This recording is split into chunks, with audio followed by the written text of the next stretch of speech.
Ratchet and Clank Going Mobile is a game that not many people have heard of, never mind had the chance to actually play, and that's for one standout obvious reason.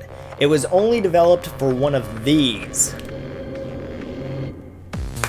Yep, Ratchet and Clank Going Mobile was designed specifically for cell phones, and touch-tone ones to be exact.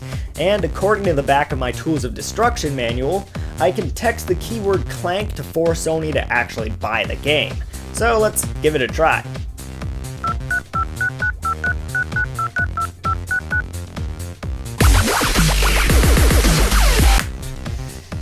Yeah, sadly texting for Sony doesn't work anymore, so that means playing the game in its original form is kind of impossible, aside from downloading a jar off the internet and manually putting it onto the phone. But seeing as I do have to get gameplay of the game, and doing that off of this thing definitely isn't going to happen, let's do this the fun way.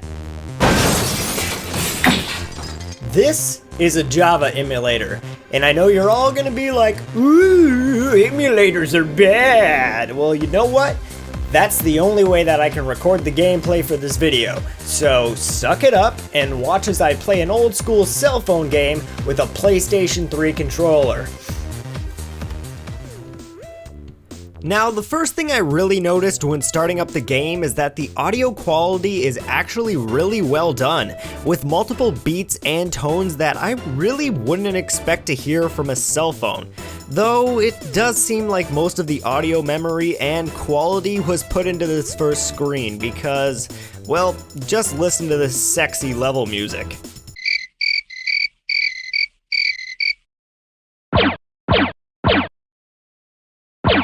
Yup, there is actually no audio at all during the game whatsoever, except for gunshots, breaking boxes, and pausing the screen.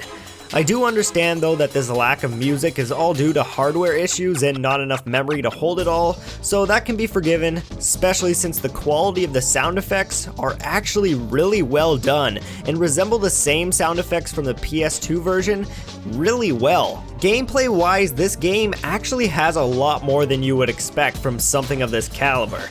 To make things a bit more clear, there were two versions of this game, one for Series 40 phones and another for Series 60 phones.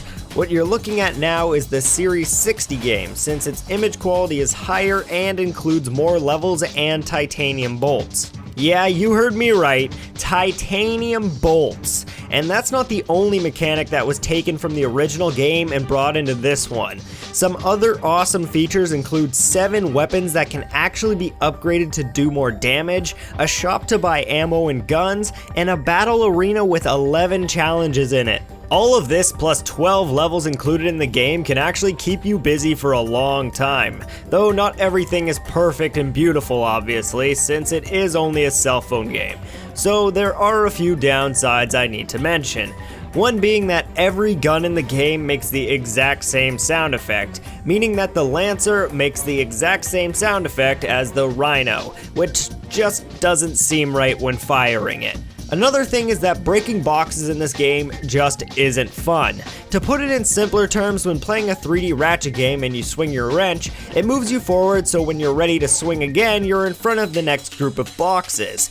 But in this game, when you swing your wrench, there is almost no forward momentum, meaning you have to swing, then manually move forward, and then swing again until everything's gone, removing the fun of smashing your way through a ton of crates super fast. I also noticed that there were invisible turrets scattered throughout the whole game, though I don't know if they were intentional or not. They are pretty much plain annoying, especially since they can cause you to glitch into a wall if you get near them.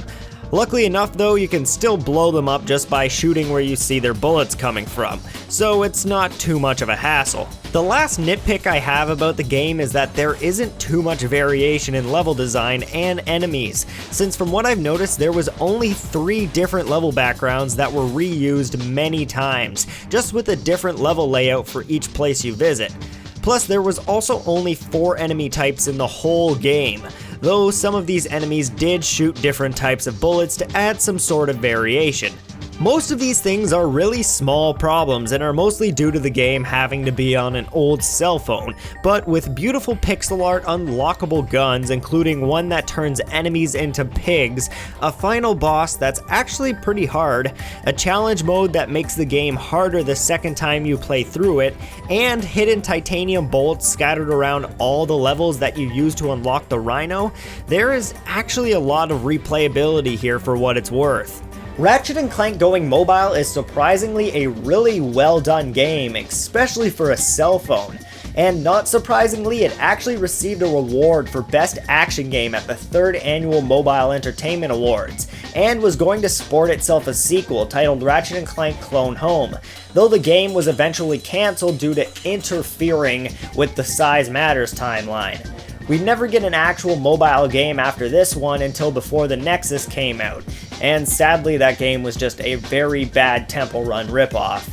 So maybe one day we'll actually get another really good Ratchet mobile game, but till then, I'll just be sitting back, relaxing, and waiting for the movie to come out.